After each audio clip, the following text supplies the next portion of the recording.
اعوذ باللہ من الشیطان اللعین الرجیم، بسم اللہ الرحمن الرحیم۔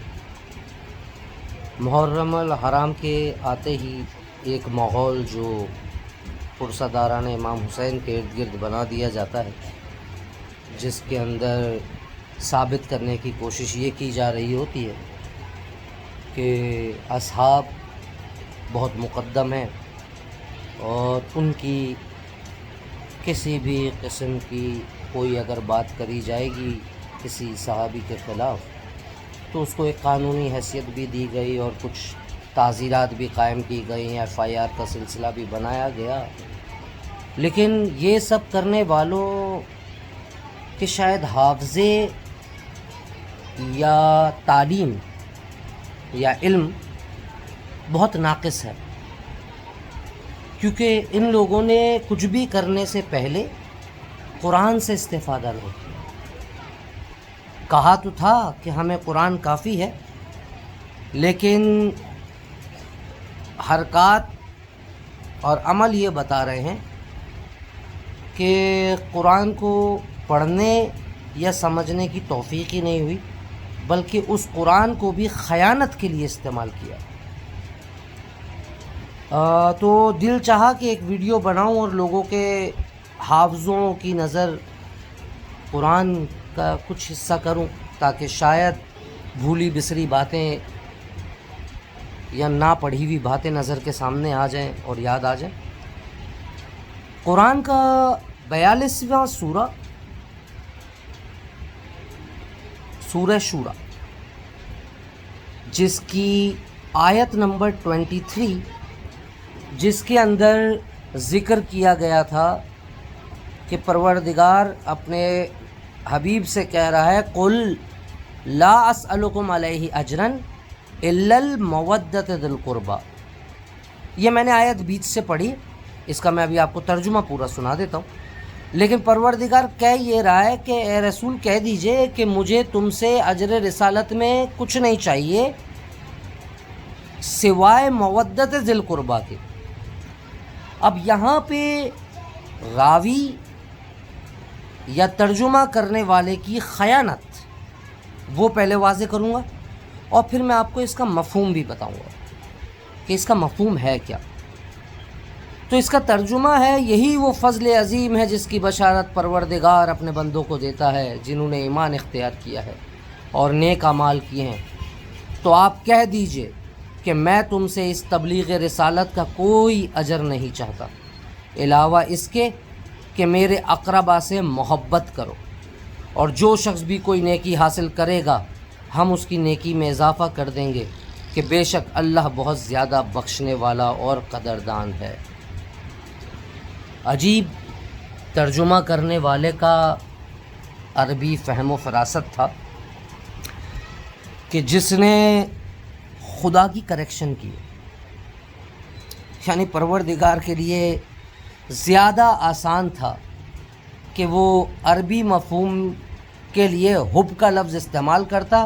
محبت کے لیے بڑا معروف لفظ ہے حب، اور اگر اتنا واضح لفظ استعمال کر لیتا حب کے لیے، محبت کے لیے، تو ہر شخص کے لیے بہت آسان ہوتا اس پر عمل کرنا اور سمجھنا کہ محبت کرنے کی تلقین کی جا رہی ہے اقربائے رسول اللہ سے۔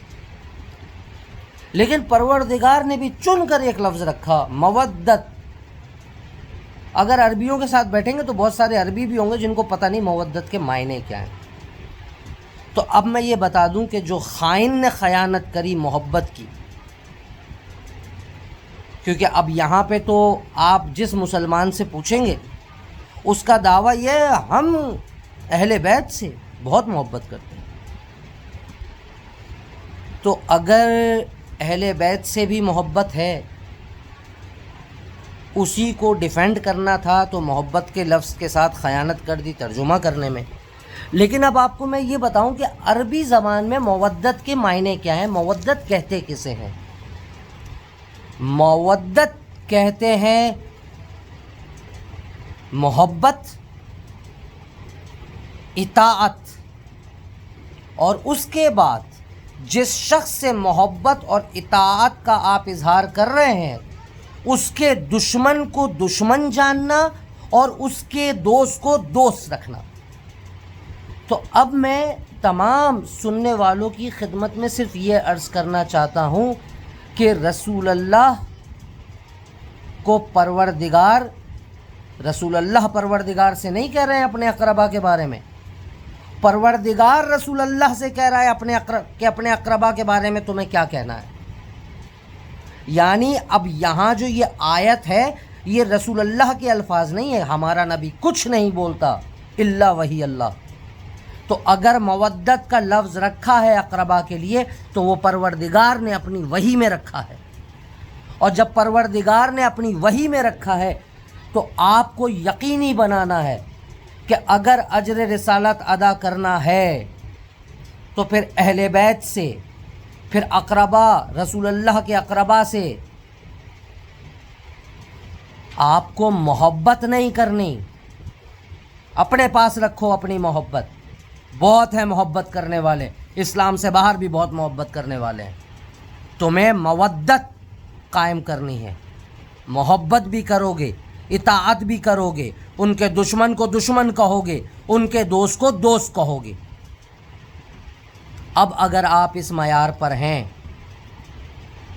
تو پھر آپ اجر رسالت ادا کر رہے ہیں۔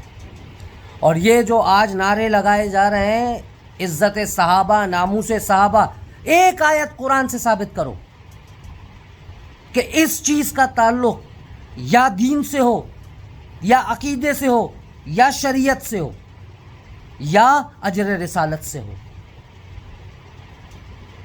تو پھر میں کہوں گا کہ ہاں آپ بہت اچھا قانون لے کر آئے،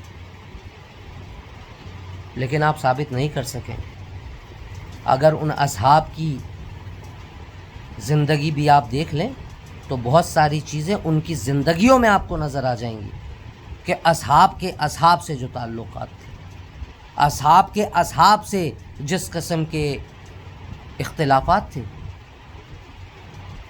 کس قانون کے تحت آپ دین کے اندر نقب لگا رہے ہیں۔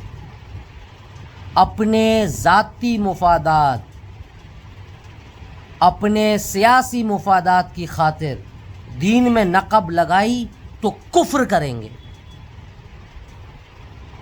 وما علینا الا البلاغ، میرا کام پیغام پہنچانا تھا۔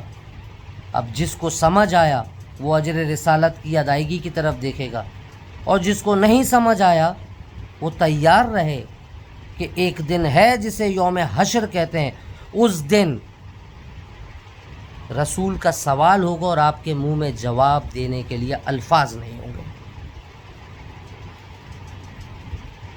والسلام۔